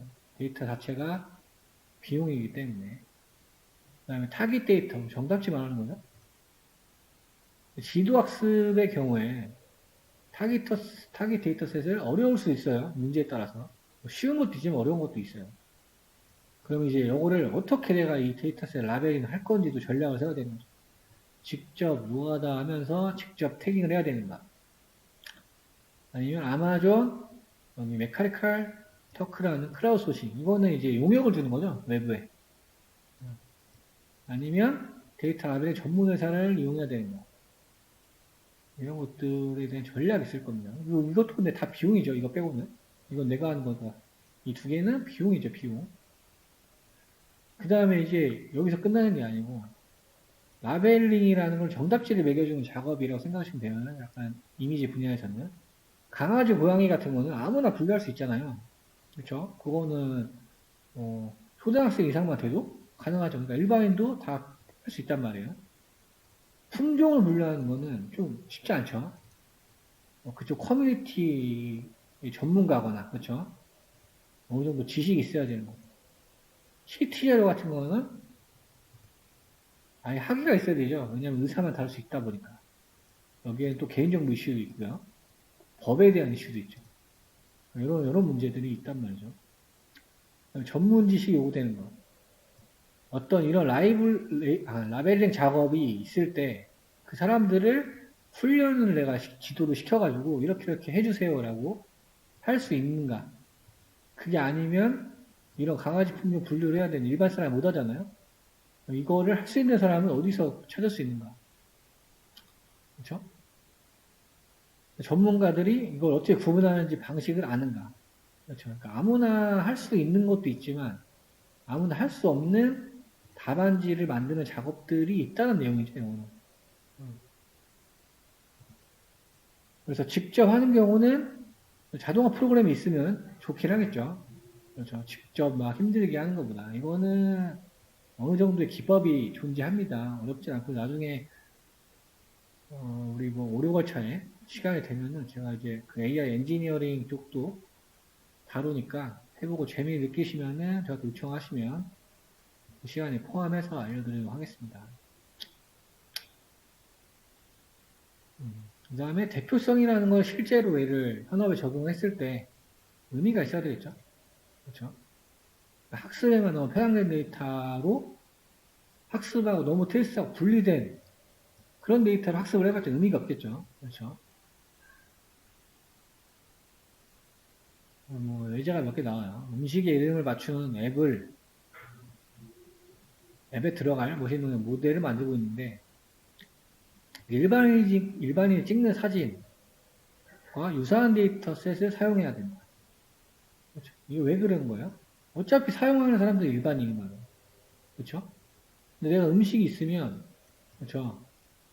음식이 있는데 나는 음식 이렇게 막 딱 맞춰놓고 찍는 사람이 있고 멀리서 찍는 사람도 있고 그렇죠? 아까 다 취향이 다르단 말이에요. 그러면 나만의 스타일로 딱 이렇게 사진의 프레임을 잡고 나는 이렇게 딱 꽉 채워서 음식을 찍었어. 그래서 요거를 한 10,000장, 20,000장을 내가 만들었어. 답안지도 다 정했어요. 아, 요거는 고기고, 요건 햄버거고, 그쵸? 그러면 나중에 이거를 이 모델을 가지고 앱에 넣어가지고 앱을 쓰는 사용자들은 이렇게 사진을 찍는 사람이 아니면 이 앱은 성능이 안 나와죠. 상식적으로. 그렇죠? 그렇죠? 그러니까 대표성이 떨어진다는 얘기예요. 그러니까 일반 사람들이 어떤 찍는 그런 습관들까지 다 고려해서 학습을 시켜야지만 실제 현업에서 쓸모 있는 머신러닝 모델이 된다는 얘기입니다. 그 다음에 뭐 하나 또 보면 뭐 트위터 감성 분석을 하고 싶다. 그럼 트위터에서 수집을 해야 되겠죠. 실질 데이터를 수집하라고 했으니까. 그렇죠. 그런데 트위터 문장의 감성 분석 영화 후기 문장을 훈련셋으로 이용하면 안 된다. 여기 약간 특이한 개념이 인문학적인 약간 개념이 나오는데 개념 변동이 있다는 거예요. 옛날에 썼던 시스템이 그렇죠? 시간이 지나가서 쓰면은 어렵다는 얘기가 나와요. 우리가 테스트해본 IMDb 영화 후기 데이터셋은 영화의 후기 감성 분석에 사용할 수 없다. 왜냐면은 시간이 지나면서 문장에 사용된 어휘랑 표현이 다르고 영화의 장르가 변했기 때문에 그렇죠. 그렇기 때문에 개념이 변동해서 특성이 달라졌으니까 계속 갱신을 해야 된다는 얘기가 되겠죠. 이 모델이. 그러니까 옛날 모델 하나 잘 만들어 놨다고 그거를 10년, 20년 쓸 수가 없다는 거예요. 그 다음에 신용카드 부정사용 감지. 이것도 마찬가지죠. 내가 뭐 예전에 잘 만들어 놨어. 그런데 원래 이쪽 집단, 부정사용, 뭐 사기 집단 이런 식으로는 기법이 계속 발전을 하죠. 그렇죠? 그러니까 이런 최신 기법들, 부동산 기법들이 학습이 돼야 되겠죠, 학습이. 그래야지만 인공지능 모델로서 의미가 있는 거죠. 그러니까 이런 개념의 변동이 있다. 그 다음에 뭐 표지 편향은 연관된 표본이 데이터셋에 포함된다는 거.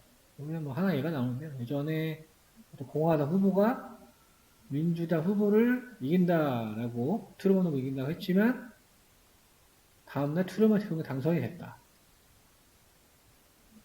근데 이때는 뭐 전통적 통계식 뭐 방식을 썼는지 인공식 방식을 썼는지 모르겠지만 어쨌든 분석론적으로 봤을 때 이때는 전화 여론조사에 의해서 조사를 했대요.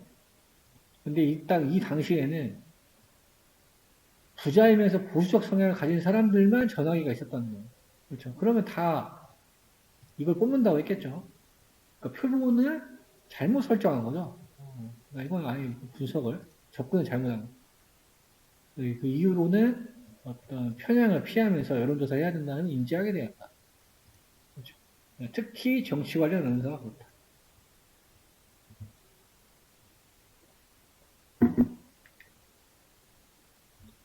그래서 훈련 전에 항상 샘플링을 해보는 게 좋다라는 얘기가 나옵니다. 이미지, 문장, 그러니까 비전이나 자연 처리 쪽이라면 샘플 몇 개를 뽑아서 함께 살펴본다. 우리가 이제 인덱싱에서 0번 찍어보고 이런 이유가 여기 있는 거죠. 어떻게 구성이 되었는지 일단 한 개 정도, 두 개 정도, 몇 개 정도를 열어봐서 뭔가 전체적인 구조를 파악할 수가 있는 거죠. 수치가 들어간 거는 히스토그램을 그려서 범위와 빈도 등을 살펴본다. 수치 특성. 수치 특성은 피처마다 갭이 작은 것도 있지만 굉장히 큰 구간도 있고 이런 게 있다 보니까 디스크라이브 함수를 우리가 많이 썼었죠. 위치 정보, GPS 정보가 있는 거는 지도 위에 그려서 어떤 특성이 나타나는지 확인한다. 우리 캘리포니아, 그렇죠?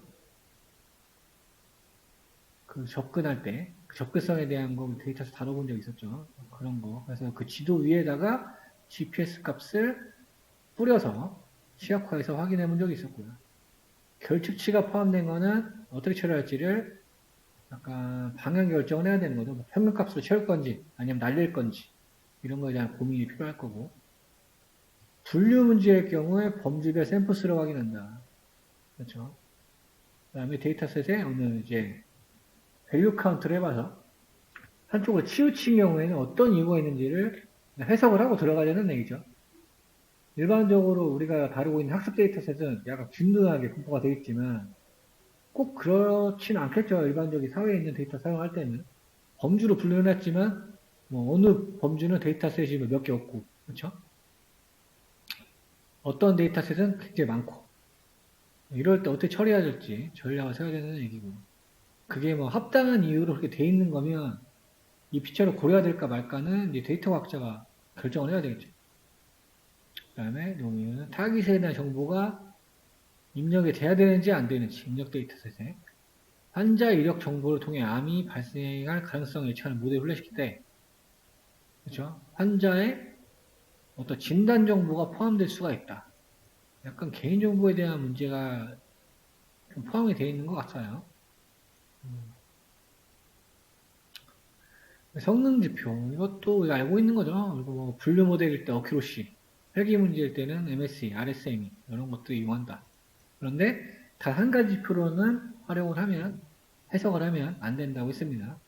마찬가지로, 훈련할 때랑, 테스트할 때랑, 실드에다 적용할 때랑, 각각 다르게 해석을 해야 되고 설명을 해야 됩니다. 왜냐하면 우리는 그런 위치에 놓여질 가능성이 굉장히 농후하기 때문에 그 지표를 얼마나 잘 전달하느냐도 굉장히 중요한 영역이 될 거예요. 그래서 여기는 AUC 뭐 이런 것도 같이 활용을 한다는 거죠. 단순히 어크로시만 얘기를 하면 안 돼요. 모델 구현, 그 다음에 모델을 이제 구현하고 나서 어떻게 활용을 할 건가, 배포를 할 건가, 뭐 이런 거에 대한 고민. 사실 이 개념은 요즘에는 모델이 자동화가 돼 있어요. 학습을 자동으로 시키고 자동으로 배포하고 이런 약간 파이프라인이 보통 구성되어 있는데 여기서는 약간 구현하는 시점에만 좀 설명을 해놓은 것 같습니다. 왜냐하면 굉장히 데이터가 많은 경우에 모델 하나를 만드는 게 굉장히 오랜 시간이 걸릴 수가 있기 때문이죠. 그렇죠? 근데 이제 그렇게 만들어 놓은 거를 또 서비스에 바로바로 배포를 해줘야 되고 이런 로직을 만들어 놓고 자동화를 해야 되다 보니까 이거는 뭐 쉬운 일은 아니겠죠. 그 다음에 데이터셋 준비. 그렇죠. 수집 데이터 그대로를 사용하면은 또 안 되겠죠. 중요한 게 전처리. 반드시 필요했었죠. 일반적인 전처리 기법, 벡터화. 그렇죠. 머신러닝 모델, 딥러닝 모델, 인공지능 모델은, 그렇죠. 뭐 텍스트 같은 이런 데이터를 입력할 수가 없어요. 그렇죠. 다 수치형 데이터를 바꿔야 되고, 때에 따라서 우리 신경망 모델에는 텐서 형식을 갖춰야 된다. 벡터화를 시켜야 된다. 텐서는 부동소점으로 이루어진 텐서가 활용이 됐었고, 그렇죠? 감성 분석 같은 후기 데이터는 어떤 단어 같은 거를 정수로 바꾼 적이 있었고, 원어닝 코딩을 사용을 했었죠. 그러니까 수치형으로 바꿔야 된다는 이야기를 하고 있는 거예요. 엠리스트랑 주택가격 데이터셋은 이미 텐서 형식이 있었기 때문에 딥러닝에서는 벡터화 과정을 생략했다. 이 내용이 담겨 있습니다. 그 다음에 정교에 관한 내용, 엠리스트는 우리 0부터 255, 이게 8승으로 되어 있기 때문에 255로 나눠서 0에서 1 사이로 정교화를 반드시 적용하고 모델에 인풋으로 집어넣었었죠. 거의 모든 특성값이 비슷한 범위에 있다는 건 이거는 내장 데이터셋이라 그렇죠. 학습용을 위한 데이터셋이 되어 있기 때문에 각 범주별 데이터도 고르게 분포가 되어 있고, 그렇죠. 여기도 그래서 레인지 스케일 이런 내용이 나오는 거예요.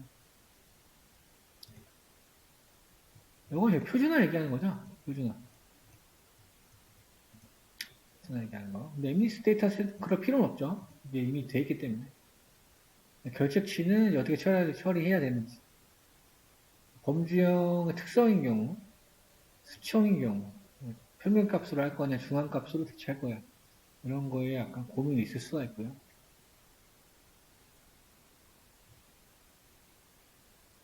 훈련 중에 모델을 평가한다. 그렇죠. 딥러닝에서는 보통 밸리데이션 셋으로 나눠서 과정을 검증했죠. 그래서 그걸 이제 평가 지표로 일반적으로 활용을 했고요. 홀더 검증 셋, 이거는 데이터셋을 시작하기 전에 쪼개는 걸 이야기하는 거고요. 그래서 밸리데이션 셋을 약간 테스트 셋처럼 사용을 하는 거고, 여기는 이제 교차 검증, K격 교차 검증이나 반복 교차 검증, 적은 데이터 셋일 때 활용을 하면 좋다고 했습니다. 그래서 원래는 딥러닝에서는 잘 사용하지 않는 기법인데 데이터 셋이 적을 경우에는 사용을 한다. 항상 중요한 거는 훈련 셋과 그렇죠. 테스트 셋 절대 중복이 되면 안 되겠죠. 마찬가지 홀더하고 검증 셋으로 우리가 작업을 할 때는 검증 셋하고 훈련 셋하고도 반드시 분리가 돼 있어야 될 거고요. 그다음에 기준선이라는 얘기가 나옵니다. 훈련했을 때 우선적으로 어느 수치 이상에 대한 성능을 보여줄 수 있어야겠다. 그렇죠? 우리가 뭐 현실에서 이제 어떻게 배포돼서 어느 정도 성능이 나오는지는 모델을 만들고 서비스를 해보고 테스트를 해봐야 되겠지만 모델을 만드는 과정에서는 최소한의 어느 기준점을 마련해야 된다는 거죠. 그래서 어떤 최소한의 베이스라인을 만들어야 되고 통계적으로 유의미한 값을 일단 만들어서 학습을 해야 된다. 주요 요소는 다음과 같다고 나오는 특성 조정. 불필요한 피처들은 지워버려요. 불필요한. 얘는 오히려 방해가 될 것 같아. 모델 만들 때. 그렇죠? 우리 인간하고 똑같은 거예요. 조금 극단적으로 조금 보면, 우리 사람도, 너는 수학은 필요 없어. 국어, 영어, 사회만 공부해. 뭐 이렇게 될 수가 있는 거죠. 설계하는 사람 마음이니까. 그렇죠. 그렇게 생각이 되면 그렇게 할 수도 있다는 거죠. 별로 뭐 수학이 중요하지 않아. 이렇게 되면. 수학이랑 피처를 빼버리고, 국어, 영어, 사회만 훈련을 시킬 수가 있겠죠. 그게 아니면은 조금 애매해요. 그리고 비슷해. 그런 거 어떻게 해야 되나요? 합쳐야죠. 그렇죠? 우리 타이타닉 했을 때 그렇게 했었던 적이 있을 거예요. 패밀리 같은 거. 패밀리, 뭐 시블링스 했을 때 비슷한 의미를 가진 피처들은 그렇죠. 전처리 단계에서 두 개 합쳐서 새로운 피처로 만들었죠. 그래서 일단 불필요한 거를 삭제, 그리고 유용한 건 통합. 그래서 피처를 줄이는 게 좋아요. 줄이는 게. 그냥 너무 광범위하게 되면 오히려 성능이 안 좋게 나오니까요. 그 다음에 어떤 모델 구조. 지금 우리가 다룬 거는 이거밖에 없어요 지금. 그렇죠? 됐으니까. 이거는 아직 안 배웠어요 우리가. 이거는 순환신경망은 이제 시계열 할 때 하는 거. 이거 트랜스포머로 자연 처리. 딥러닝이 아닌 모델, 머신러닝 모델일 수도 있고, 통계 및 확률 모델, 그러니까 전통적인 모델일 수도 있고요. 그래서 이거를 알고 있으면 모델 선택할 때 조금 유용하겠죠. 그래서 약간 공식화되는 것들이 있습니다. 이진분류 문제는 시그모이드 0에서 1 사이로 나와야 되니까 이런 거, 공식화되어 있는 거, 다중 클래스, 소프트맥스, 확률이 합이 1이 돼야 되니까, 다중 클래스, 다중 라벨 분류. 얘도, 이거 잘못 나온 것 같은데? 예, 이거 잘못 나온 것 같죠? 그 다음에, 이거는 바이너리. 이진이니까 바이너리 크로스 엔트로피. 다중 클래스니까 범주가 있다는 얘기죠. 그러면 카테고리 크로스 엔트로피. 여기도 바이너리 크로스 엔트로피. 이건 좀 때에 따라 달라질 것 같아요. 그 다음에 이제 정해져 있는 굉장히 유명한 것들이 있어요. 걔보다 다른 모델로 했을 때 성능이 좋아질 여지가 없는 거 유명한 것들이 있어요. 전에 한번 다룬 적이 있긴 해요. 우리 스팸 감지 이런 거. 얘는 아까 네이브 베이지 썼을 때 99%가 나왔던 걸로 제가 기억을 하고 있습니다. 그런 것들은 정해져 있어요. 그러니까 그런 거 쓰시는 게 좋죠. 뭐 다른 걸 공부하는 목적에서 사용하는 게 좋긴 한데 일반적으로 알려져 있는 것들이 있는데 뭐 굳이 다른 거를 할 필요는 없죠. 약간 서비스 입장에서 본다면요.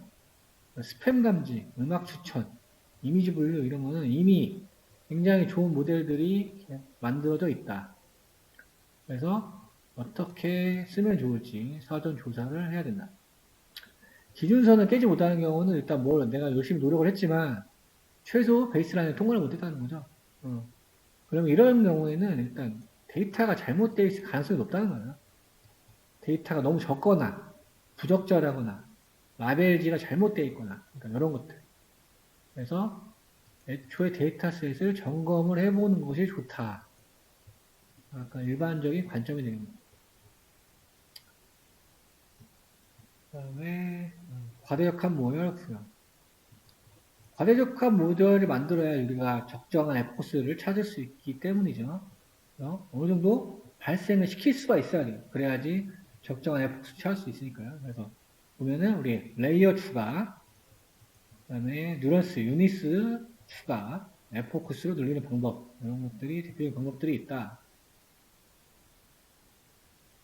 우리 훈련셋에 대한 거는 검증셋이 좋아지지 않을 때 검증셋에 대한 로스랑 그렇죠. 어큐러시 우리 분류 모델에서는요. 이런 거 나빠지는 지점이 있었죠.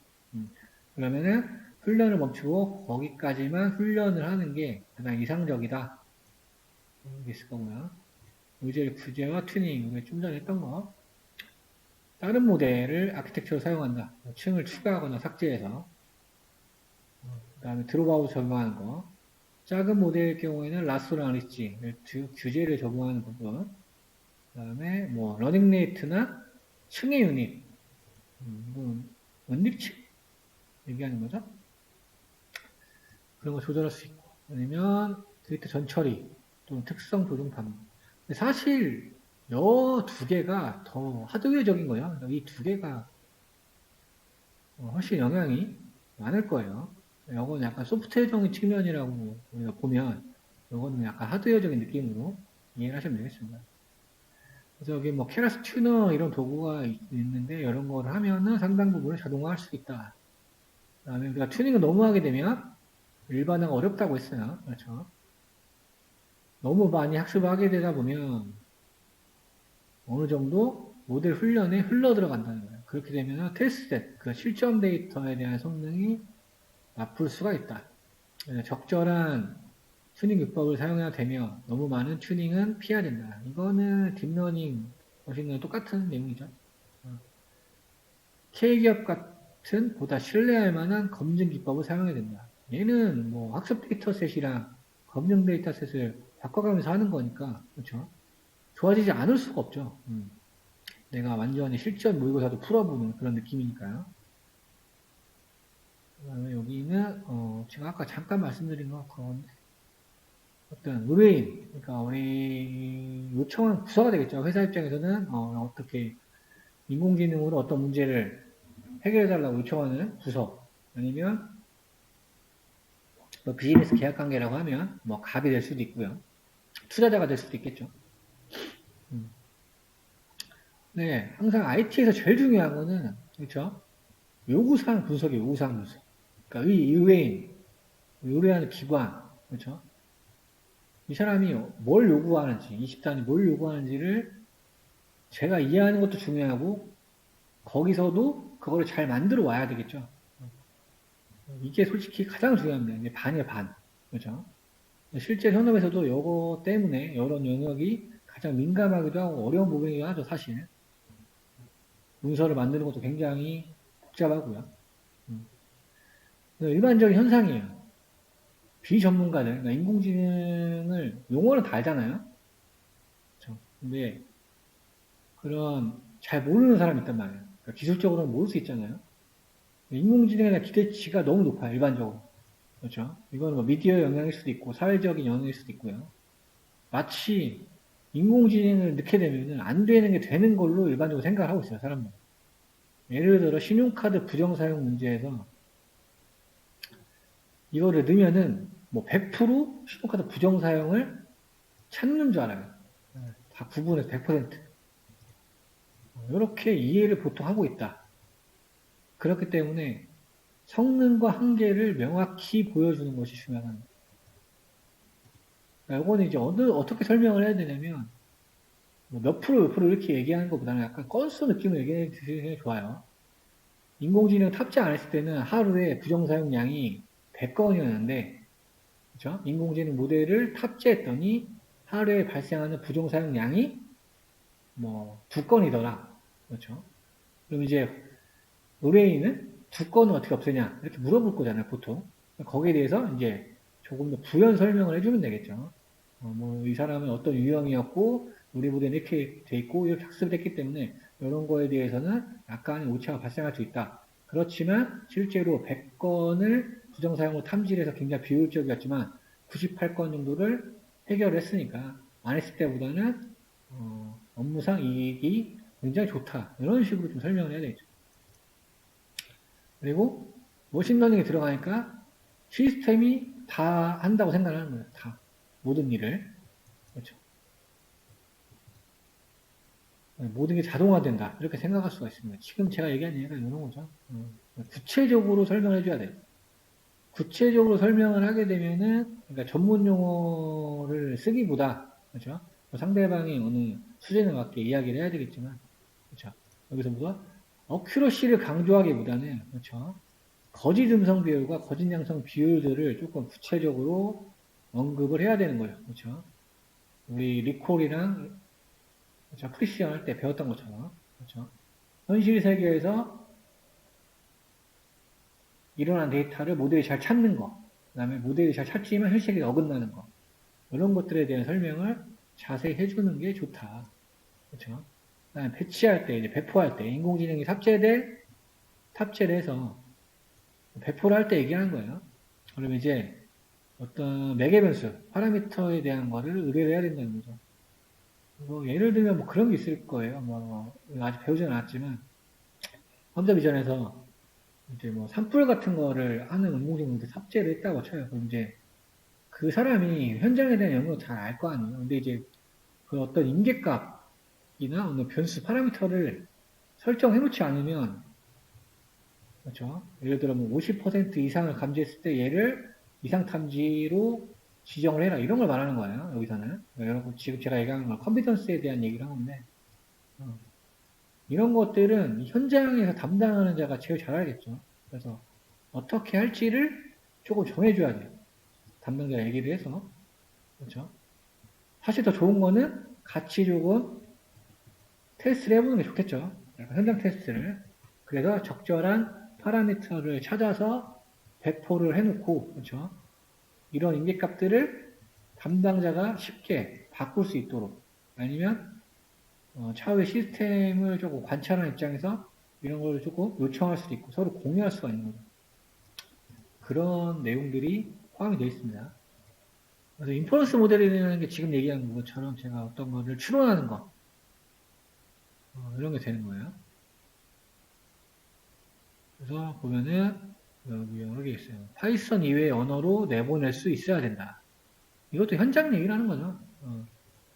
모바일로 사용할 수도 있고 인베디드 시스템으로 활용할 수도 있고 아예 파이썬이 안 깔리는 데서 사용될 수도 있다. 그렇죠? 그런데 파이썬이 아닌 다른 언어로 인공지능 모델을 구동을 하려면 이거는 시스템을 아예 또 재개발해야 되니까 비용이 너무 많이 들죠. 그래서 모델은 훈련이 아닌 추론 과정에서만 활용을 하겠죠. 왜냐면은 실전 매치할 때는 뭐 학습한 거 필요 없잖아요. 추론돼서 모델이 생성되면 그 모델 파일만 탑재를 해서 구동만 시키면 되는 거예요. 그러면 그 최적화를 할 수 있다는 거예요. 왜냐면 훈련을 할 때는 굉장히 많은 GPU 이런 게 필요하단 말이에요.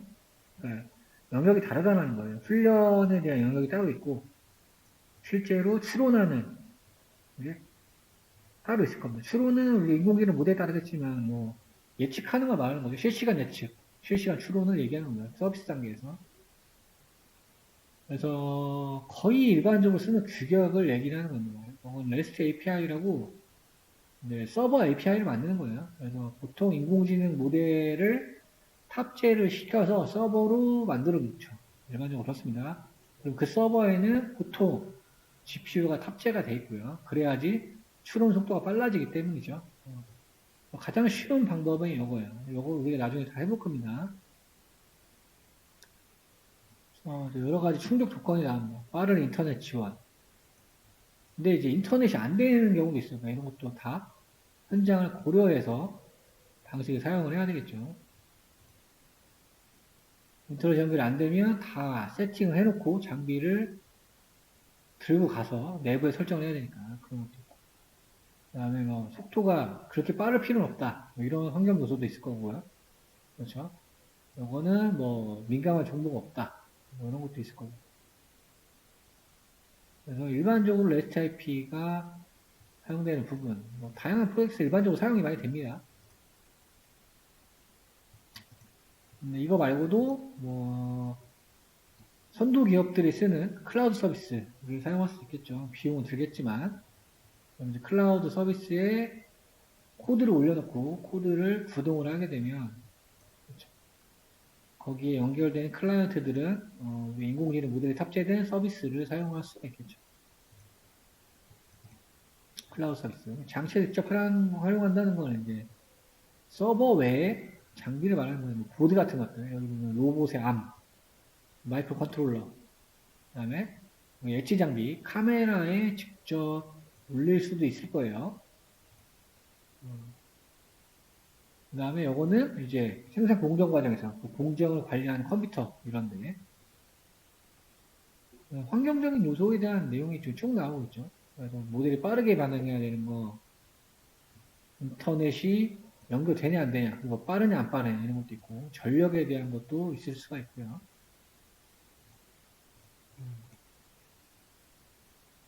여담이지만 GPU는 전기를 굉장히 많이 먹습니다. 그렇죠. 전원 자체도 뭐 그렇죠. 플러그 자체가 2개, 3개, 4개 이렇게 돼요. 한 대가 열이 굉장히 많이 발생하기 때문에. 그다음에 라즈베리 파이라는 것도 있을 수 있고 앱에서 쓸 수도 있고요. 암 기반 컴퓨터, 마이 컨트롤러 어디에서 작동시킬지. 라즈베리 파이 같은 거는 뭐 이제 엣지 디바이스에서 작동한다고 보시면 되겠죠. 이것도 마찬가지. 우리가 자주 쓰는 앱에서 작동할 수도 있고요. 이런 거. 그 다음에 웹브라우저에서 활용할 수도 있습니다. 다양한 환경. 웹브라우저에서 뭐 사용할 때 웹브라우저는 일단 서버 비용이 안 드니까 뭐 이런 내용도 나와 있고요. 현실적인 내용들이 좀 나와 있어요. 그러니까 이쪽에 관심이 있으신 분들, 그러니까 이쪽 경력이 있으신 분들은 이런 게 더 알아두면 좋겠죠. 참고 사항들이니까. 최적화. 여기 라이트라는 거는 이제 가벼운 버전 얘기하는 겁니다. 기존에 있는 만든 모델보다 조금 더 가볍게 만들 때. 왜냐면 실전 배치할 때 메모리 사이즈가 다 정해져 있다 보니까. 그렇죠.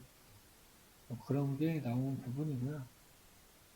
그 다음에 실전 배치를 해놓고도 모니터링을 좀 해야 되겠죠. 제대로 속정을 하는지, 오탐이 얼마나 되는지, 이상한 예측은 없는지, 뭐 그런 것들도 모니터링 해야 되겠죠. 그러니까 여기 내용들은 이제 뭐 거의 약간 사업적인 내용이 많은 것 같아요. 그 다음에 유지보수도 있을 수 있고요. 이런 내용들. 그래서 어느 뭐 로그 같은 거를 감시해서 모델을 어떻게 개선해야 될지 방향성을 잡는다든지 이런 영역들이 있습니다. 뭐 얼마 안 되는 줄 알았던 내용이 좀 많네요. 네.